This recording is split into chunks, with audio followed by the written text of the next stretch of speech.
I thought it was supposed to be an auxiliary driveway to the old farmhouse too, though. Here's what's going to happen.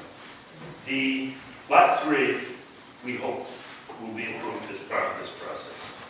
Whether lot 3 ever gets developed and built upon is an open question, because several of the abutters and my clients are interested in preserving it for conservation purposes. That is, making it part of the farm and buffering land for other properties. Whether or not lot 3 ever gets built upon, the driveway going out to Highland Drive will be built to provide access to the farmhouse. But it won't be the primary access for the farmhouse, because the convenient place to come into the farm on most trips that an owner would make is out to Hamilton Avenue. That's the most direct way. However, it is important to my clients that they maintain their access to Highland Drive over this driveway.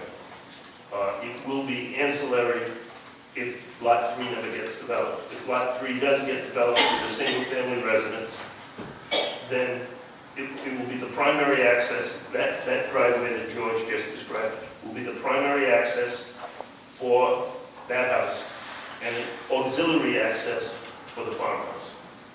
Ancillary, auxiliary.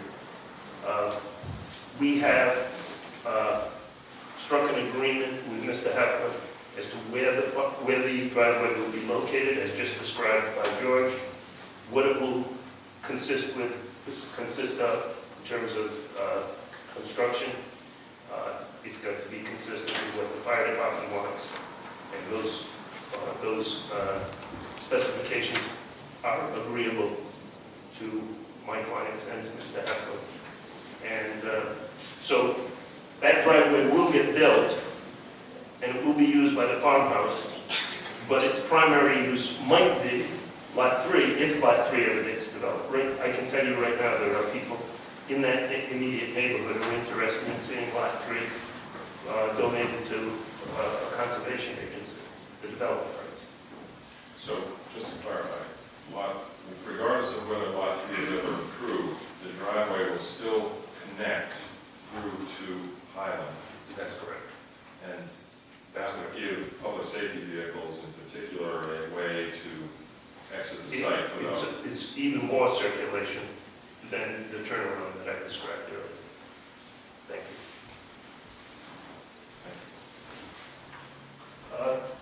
I don't think... Tim did. Tim had surgery today, so we got to be kind to him. I'm Timothy Behan, professional engineer, license number 6278. My office is in East Greenwich with the name TJB Engineering. I was retained to take a look at the gravel driveways at the subject parcel, whether or not they could be rehabilitated and reused, or if they need total reconstruction, and to also provide assistance on new details for construction for the gravel driveway. Essentially, we did soils testing throughout the existing driveway all the way to the end, and we took a composite sample of the areas we felt that was suitable and brought it to the lab to confirm that it met the gravel specification needed to support the fire truck loads.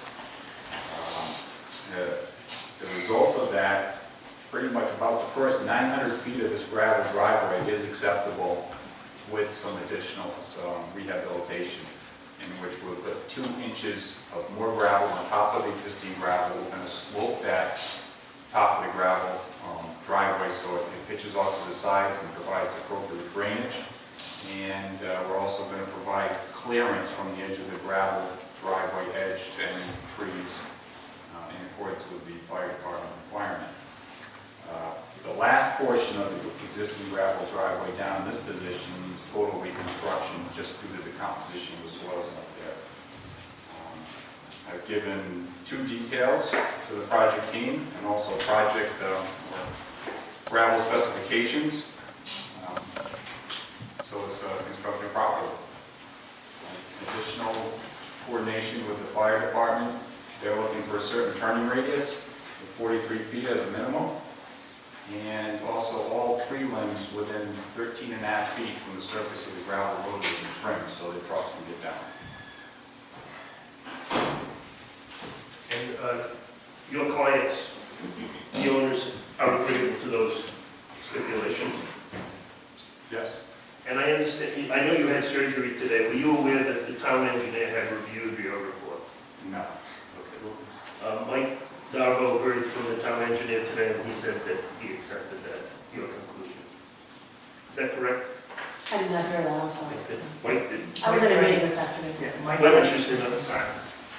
Grady left me a voicemail about 3 or so this afternoon, saying he apologized, couldn't get to the report sooner. I guess you guys have had a little bit of rain and so forth.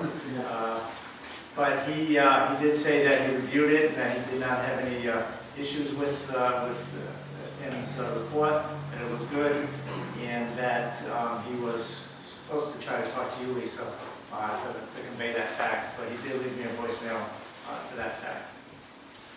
Thank you. Thank you, Tim. Do you have any questions for Tim? Thank you. One other point is, before tonight's meeting, the fire marshal was at a previous meeting, and we had a quick conversation with him, and he also mentioned that he hasn't had a chance to write his letter to the commission. He apologized again for that, but that he also did not see any issues with anything that we had proposed, and that what was given to him, which is a revised report from Tim dated April 1st. I'm not sure if the planning commission has that. They just received it tonight, because I just received it on Monday. Okay. And that he thought that that report was fine. So that, and that was Fire Marshal Howie Tide, who was Deputy Chief of the Jamestown Fire Department. Is that correct? Yes, that's right. And we'll wait for that in writing from both of them. Yes. Matt? John, I just want to reiterate, I just want one question Sure. to reiterate. So what Tim is saying is that the section through the wetland doesn't have to be dug up. It simply needs 2 inches of gravel and some grading and then trimming of the trees. Correct. That portion can be rehabilitated. Correct. The portion that needs total reconstruction is located down in this section.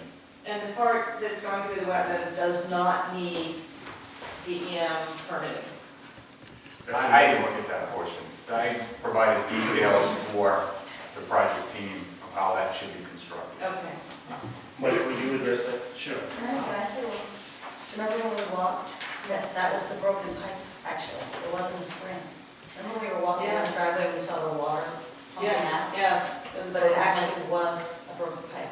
That's a broken municipal So, road. just so you saw and you probably thought there was a beautiful spring there, we looked at it and thought it was a beautiful spring. So we're fixing it, it's going to save all kinds of water. It's up, that's fixed, that's already been fixed. Mike Darbo is going to confirm on, the maintenance of this road is something that can be done routinely without DEM.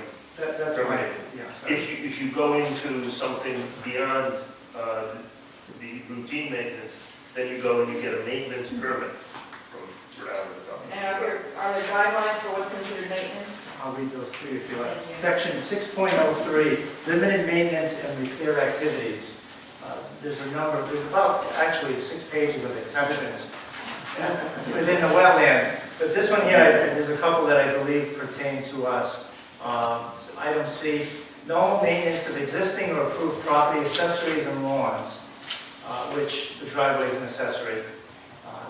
Item F, repair to or maintenance of a stream crossing, such as a stone ford or its approach, or any unpaved road which is used at least on an annual basis, provided that any increase in road surface cover does not require the expansion of any slopes further into the wetland beyond the present total slope, which is the case in our driveway.